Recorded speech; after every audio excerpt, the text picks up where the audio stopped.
Venerdì 3 febbraio 2012, ore 11:30, Sala Ritter, Camera di Commercio di Gorizia. Parte ufficialmente la prima seduta dell'Assemblea del Gruppo Europeo di Cooperazione Territoriale, il GECT, territorio dei comuni di Gorizia, Nova Gorizia e St. Peter Vertoiba.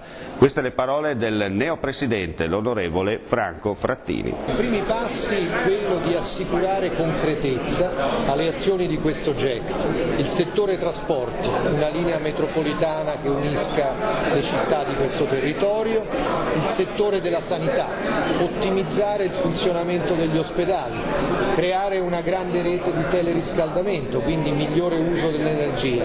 Per fare questo occorrono fondi europei, quindi un incontro a Bruxelles con i dipartimenti della Commissione europea per far vedere che questo, che è il primo esempio in Europa, deve diventare un modello di cooperazione territoriale. La valenza è quella che definitivamente le frontiere scompaiono, erano già accadute quando si è allargato Schengen, quando l'Europa si è allargata, oggi mettiamo in comune dei servizi al cittadino. L'emozione lo ha tradito, d'altronde possiamo definirlo il papà di questa iniziativa e dunque, signor Sindaco, let's go. Beh, let's go, bravo, oggi non siamo dimenticati questo let's go, è un let's go però transfrontaliero, un let's go che riguarda non solo Gorizia ma anche i comuni di Nuova Gorizia e di San Pietro Vertoiba e che oggi vede nascere una realtà transfrontaliera, una realtà che serve a riunificare un territorio che la guerra aveva diviso.